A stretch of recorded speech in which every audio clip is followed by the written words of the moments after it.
Welcome to Sulakshman channel for commerce students. ఒక్కసారి మనం banking వ్యవస్థని కానీ చూసుకున్నట్లయితే ఈ బ్యాంకింగ్ వ్యవస్థ ముఖ్యంగా 4 రకాలైనటువంటి విధానాలను అవలంబించడం జరుగుతుంది. దానిలో మొట్టమొదటిది బ్రాంచ్ బ్యాంకింగ్, రెండవది యూనిట్ బ్యాంకింగ్, మూడవది సామూహిక బ్యాంకింగ్ లేదా గ్రూప్ బ్యాంకింగ్, అదేవిధంగా చివరిది 4వది గొలుసు బ్యాంకింగ్ లేదా చైన్ బ్యాంకింగ్లుగా మనం చెప్పుకోవచ్చు. అయితే మొదటి 2 మాత్రమే బాగా ప్రాచుర్యం చెందాయి. ఒక్కసారి ఈ యొక్క బ్రాంచ్ బ్యాంకింగ్కి లేదంటే యూనిట్ బ్యాంకింగ్కి మన భాషలోనే ఒక్కసారి అర్థం చూసుకున్నట్లయితే సాధారణమైన భాషలో చెప్పాలంటే అనేక రకములైన బ్రాంచ్లు విస్తరించి ఉన్న బ్యాంకుల్ని బ్రాంచ్ బ్యాంకింగ్ అని, లేదంటే ఒకే బ్యాంక్ ఉంటే బ్రాంచ్లు లేకుండా దాన్ని యూనిట్ బ్యాంకింగ్ అని మనం చెప్పుకోవచ్చు. సో ఈరోజు మన topic branch banking, unit banking యొక్క ప్రయోజనాలు మరియు లోపాలు. సెకండ్ బీకామ్ 3rd సెమిస్టర్ నుండి బ్యాంకింగ్ థియరీ అండ్ ప్రాక్టీస్లో ఇది ఒక ముఖ్యమైన విభాగంగా మనం చెప్పుకోవచ్చు. మొట్టమొదటిగా మనం బ్రాంచ్ బ్యాంకింగ్ ఒకసారి చూసుకున్నట్లయితే బ్రాంచ్ బ్యాంకింగ్ పుట్టింది ఇంగ్లాండ్లో, పెరిగింది ఇంగ్లాండ్లో, ప్రాచుర్యం పొందింది ఇంగ్లాండ్లో అని చెప్పుకోవచ్చును. ఒకసారి చూసుకున్నట్లయితే ఇంగ్లాండ్లోని మొత్తం బ్యాంకింగ్ వ్యవస్థ మొత్తాన్ని కూడా ఒక 5 బ్యాంకులు మొత్తం అన్నీ కూడా గ్రిప్లో పెట్టుకోవడం జరిగింది. ఆ 5 బ్యాంకుల్ని మనం ఒకసారి చూసుకున్నట్లయితే మొట్టమొదటిది Barclays bank, the Barclays bank, అదేవిధంగా ది లాయిడ్ బ్యాంక్, అదేవిధంగా ది మిడ్లాండ్ బ్యాంక్, అదేవిధంగా నేషనల్ ప్రొవిన్షియల్ బ్యాంక్, చివరగా చూసుకుంటే ది వెస్ట్ మినిస్టర్ బ్యాంక్. ఈ 5 బ్యాంకులు కూడా పూర్తి ఆధిపత్యం అనేది చేయడం జరుగుతుంది. అయితే రాను రాను అనేక దేశాలలో కూడా ఇది ప్రాచుర్యం పొందింది. ఆస్ట్రేలియా, కెనడా, ఇండియా మొదలగు దేశాల్లో కూడా ఈ బ్రాంచ్ బ్యాంకింగ్ వ్యవస్థ చాలా ప్రాచుర్యం పొందిందని చెప్పవచ్చు. అయితే ఇండియాలో చూసుకున్నట్లయితే ఈ బ్రాంచ్ బ్యాంకింగ్లో అతి పెద్ద బ్యాంకు స్టేట్ బ్యాంక్ ఆఫ్ ఇండియాగా మనం చెప్పుకోవచ్చు. దాదాపుగా 22,000 బ్రాంచులతో విస్తరించి ఉన్న స్టేట్ బ్యాంక్ ఆఫ్ ఇండియా దీని తాలూకా హెడ్ ఆఫీసు ముంబైలో ఉండడం జరిగింది. అయితే ఇప్పుడు మనం బ్రాంచ్ బ్యాంకింగ్ వల్ల కలిగినటువంటి ప్రయోజనాలను మనం ఇప్పుడు చర్చించుకుందాం. దానిలోని మొట్టమొదటి ప్రయోజనం మనం చూసుకున్నట్లయితే పెద్ద తరహా వ్యాపారం వల్ల కలిగేటువంటి ఆదాలు. ఇది మొట్టమొదటి ఇంపార్టెంట్ ప్రయోజనంగా మనం చెప్పుకోవచ్చు. అంటే ఈ పెద్ద తరహా వ్యాపారం ఎప్పుడైతే బ్రాంచ్ బ్యాంకింగ్లు చేస్తాయో అంటే అనేక ప్రాంతాలలో తన యొక్క బ్రాంచ్లు విస్తరించడం వల్ల ఎక్కువ నిధులు వస్తాయి. తద్వారా ఎక్కువ వ్యాపారం చేయడానికి ఆస్కారం అన్నది ఉంది. దానివల్ల ఏమవుతుందంటే సహజంగానే ఎక్కువ లాభాలను కూడా ఆర్జించడానికి ఆస్కారం అన్నది ఉంది. అదేవిధంగా ఆదాలు అంటే ఎప్పుడైతే ఈ ప్రత్యేకీకరణ వల్ల లేదంటే ఈ శ్రమ విభజన వల్ల చాలా మట్టుకు వ్యయాలు అనేవి తగ్గుతాయి. ఎప్పుడైతే వ్యయాలు తగ్గాయో ఆటోమేటిక్గా ఆ యొక్క లాభాలు అనేవి పెరుగుతాయి. కాబట్టి ఇది కూడా ఒక ప్రయోజనంగా మనం దీనిలో గల ప్రయోజనంగా మనం చెప్పుకోవచ్చు. అంతేకాకుండా విదేశీ మారక వ్యాపారం కూడా చేయగలవు. అనేక దేశాలలో తమ యొక్క బ్రాంచ్ని ఏర్పాటు చేసుకుని విదేశీ మార్కుల్లో కూడా వ్యాపారం చేయడం వల్ల ఇంకా ఎక్కువ లాభాలు ఆర్జించడానికి ఆస్కారం ఉంది. అదే సమయంలో ప్రజలందరికీ కూడా ఈ బ్యాంకు పట్ల పూర్తి నమ్మకం అన్నది ఉంటుంది అని మనం చెప్పుకోవచ్చు. ఇక రెండవ లాభం మనం చూసుకున్నట్లయితే లేదా రెండవ ప్రయోజనాన్ని మనం చూసుకుని వస్తే నష్టభయాన్ని ఎదుర్కొనే శక్తి లేదా నష్టభయాన్ని తట్టుకునే శక్తి దీనికి ఉంటుంది. అంటే ఏదైనా సరే ఒక బ్రాంచ్లో 2 బ్రాంచుల్లో నష్టం వచ్చినప్పటికీ కూడా దానిని ఎదుర్కొనే శక్తి ఈ యొక్క బ్రాంచ్ బ్యాంకింగ్ వ్యవస్థకి ఉంటుందని చెప్పచ్చు. ఎందువల్లంటే ఒక దగ్గర నష్టం వచ్చినప్పటికీ కూడా కొన్నిట్ల బ్రాంచ్ల్లో లాభాలు వస్తాయి కాబట్టి అక్కడ వచ్చిన లాభాలను తీసుకొచ్చి ఇక్కడ నష్టాల్లో ఊడ్చుకోవచ్చు. కాబట్టి మనం నష్టభయాన్ని ఎదుర్కొనే శక్తి కూడా ఈ బ్రాంచ్ బ్యాంకింగ్ గల రెండవ లేదా మరొక ముఖ్యమైన ప్రయోజనంగా మనం చెప్పుకోవచ్చును. ఇప్పుడు మూడవ ప్రయోజనం మనం చూసుకున్నట్లయితే నగదు నిల్వలలో పొదుపు. అనగా ఎక్కువ నగదు నిల్వలు అన్నది ఈ బ్రాంచ్ బ్యాంకింగ్ వ్యవస్థకి అవసరం లేదు. అంటే ఒక బ్రాంచ్లో కానీ ఒకవేళ నగదు నిల్వలు తగ్గితే ఇంకొక బ్రాంచ్ నుంచి నగదుని తీసుకొచ్చి మనం అడ్జస్ట్ చేసేటువంటి ఆస్కారం ఉంది. అది కేవలం బ్రాంచ్ బ్యాంకింగ్ వ్యవస్థకే ఉంది కాబట్టి ఈ యొక్క నగదు నిల్వల్లో పొదుపు అనేది కూడా మరొక ముఖ్యమైన ప్రయోజనంగా మనం చెప్పుకోవచ్చు. ఇక 4వ ప్రయోజనం చూసుకున్నట్లయితే నిధుల బదిలీ సులభతరం. అంటే ఖాతాదారులు తమ యొక్క ప్రయోజనాల నిమిత్తం లేదా తమ యొక్క అవసరాల నిమిత్తం తమ యొక్క నగదుని ఇతర ప్రాంతాలకి బదిలీ చేయమని కోరడం జరుగుతుంది. అటువంటి సమయంలో ఈ యొక్క దేశంలో మొత్తం ఈ బ్రాంచ్లు విస్తరించి ఉండడం వల్ల ఈ యొక్క బ్రాంచ్ బ్యాంకింగ్ అనేది వాళ్ళకు అనుగుణంగా అంటే వాళ్ళ యొక్క కోరికకు అనుగుణంగా ఈ యొక్క సేవల్ని నిర్వహించడానికి ఆస్కారం ఉంది. తద్వారా వాళ్ళ సంతృప్తి చెందడం వల్ల ఇంకా ఎక్కువ లాభాలు అనేవి ఆర్జించడానికి ఆస్కారం ఉంది. ఇంకా 5వ లాభం మనం చూసుకున్నట్లయితే డిపాజిట్లని రుణాలని వివిధ ప్రాంతాల మధ్య విభజించవచ్చు. అనగా ఒక్కొక్క దగ్గర డిపాజిట్లు ఎక్కువ ఉంటాయి, కొన్ని బ్రాంచుల్లో డిపాజిట్లు ఎక్కువ ఉంటాయి, కొన్ని బ్రాంచుల్లో రుణాలు ఎక్కువ కోరుతారు. అంటే కొన్ని బ్రాంచుల్లో చూసుకున్నట్లయితే ఈ సేవింగ్స్ ఎక్కువ చేసుకుంటూ ఉంటారు, కానీ వాళ్ళు రుణాలు ఎక్కువగా తీసుకోవడం అనేది జరగదు. మరికొన్ని ప్రాంతాల్లోనే సేవింగ్స్ తక్కువ చేస్తూ ఉంటారు, అంటే డిపాజిట్ తక్కువ చేస్తుంటారు, కానీ వాళ్ళు ఎక్కువ రుణాలని ఆశిస్తూ ఉంటారు.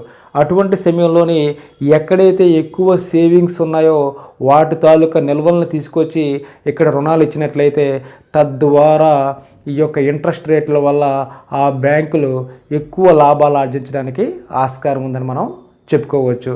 అయితే ఈ బ్రాంచ్ బ్యాంకింగ్ వ్యవస్థలో కూడా చాలా లాభాలు ఉన్నప్పటికీ కూడా దీనిలో కూడా కొన్ని లోపాలు అన్నవి ఉండడం జరిగింది. దానిలో మొదటి లోపంగా మనం నిర్వహణ పర్యవేక్షణలో కష్టాలుగా మనం చెప్పుకోవచ్చును.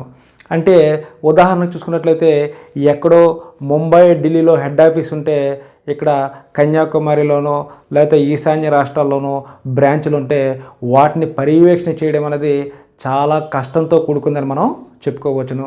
అంతేకాకుండా ఈ గ్యాప్ అనేది ఎక్కువగా ఉండడం వల్ల కింది స్థాయి అధికారులు అవినీతి చేయడానికి ఆస్కారం అనేది చాలా ఎక్కువగా ఉంటుంది.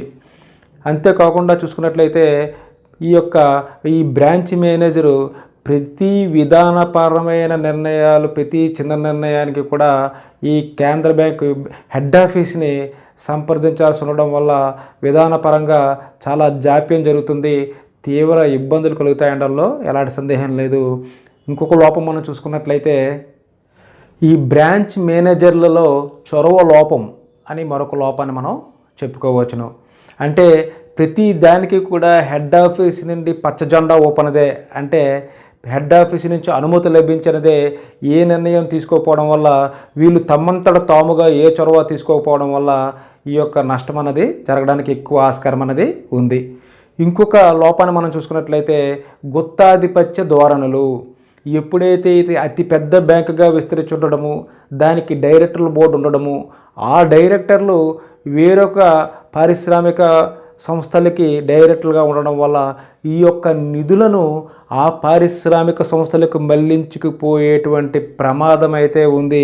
అంతేకాకుండా ఇది అతి పెద్ద బ్యాంక్ అవడం వల్ల తమ యొక్క ఆధిపత్యం అనేది చూపించుకుందుకు ప్రయత్నం చేస్తుంది. తద్వారా ప్రజలకు ఇబ్బంది కలగడానికి చాలా ఆస్కారం ఉందని చెప్పడంలో ఎలాంటి సందేహం కూడా లేదు.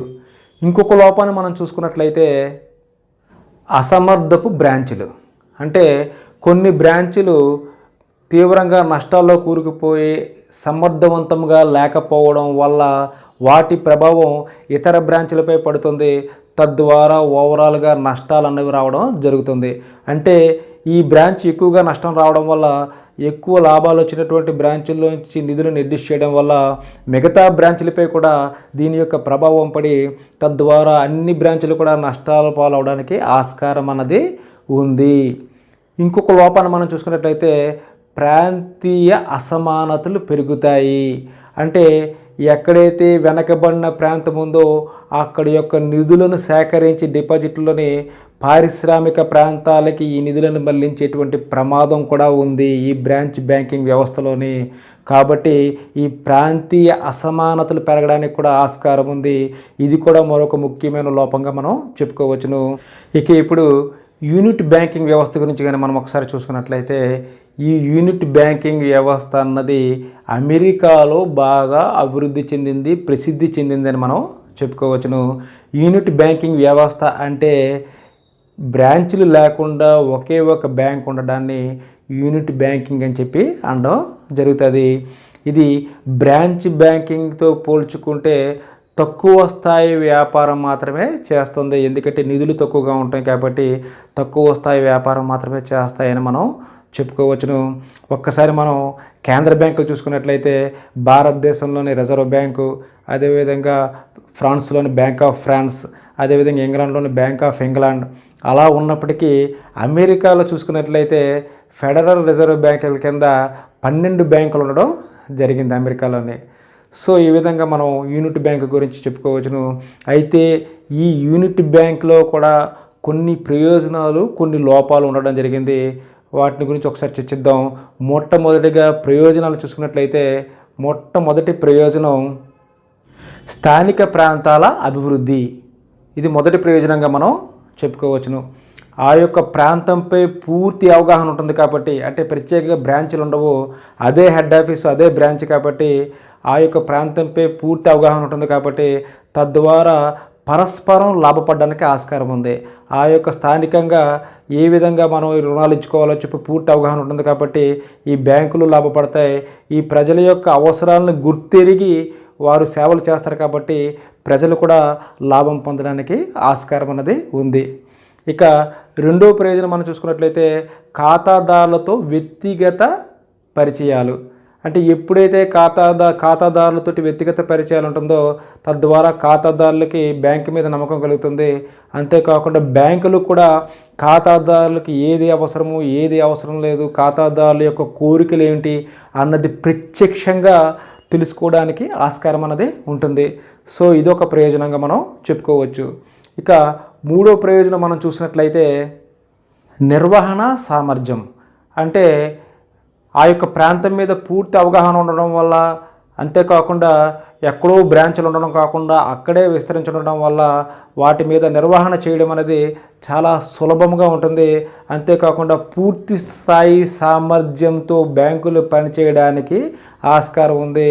తద్వారా లాభాలను ఆర్జించే ఆస్కారం కూడా ఉంది.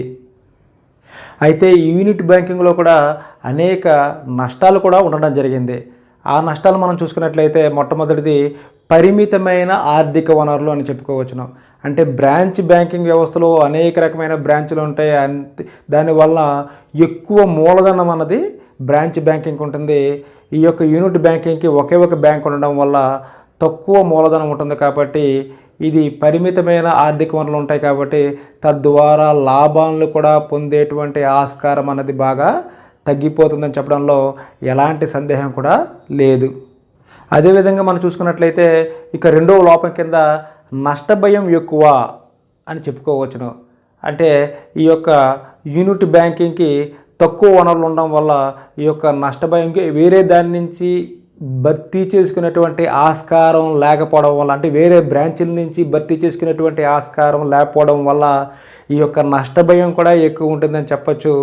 ఉదాహరణకి మనం చూసుకున్నట్లయితే అమెరికాలో 1929లో వ్యవసాయ రంగంలో వచ్చినటువంటి ఆర్థిక మాంద్యం వల్ల అనేక వందల బ్యాంకులు మూసివేయడం అనేది జరిగింది.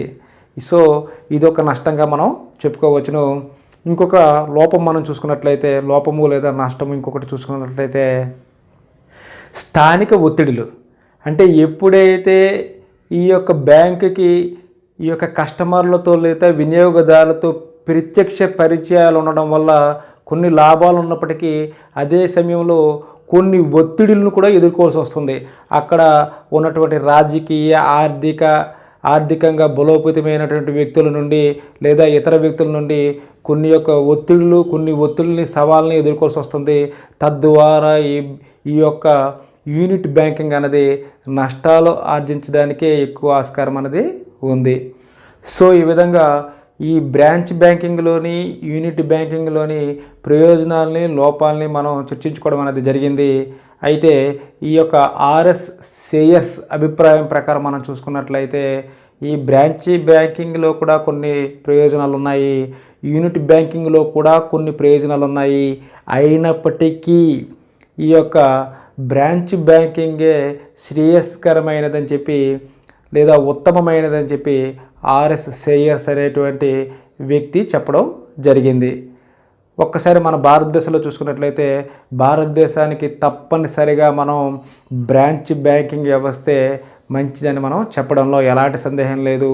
ప్రస్తుతం అమెరికాలో కూడా ఈ యొక్క బ్రాంచ్ బ్యాంకింగ్ వ్యవస్థ అన్నది అభివృద్ధి చెందింది. కాబట్టి ఈ విధంగా మనం ఈ యొక్క బ్రాంచ్ బ్యాంకింగ్ వ్యవస్థ లేదా యూనిట్ బ్యాంకింగ్ వ్యవస్థలో గల ప్రయోజనాలని లోపాలని చెప్పుకోవడం జరిగింది. ఇంకొక వీడియోలో మీ ముందుంటాను. Thank you very much.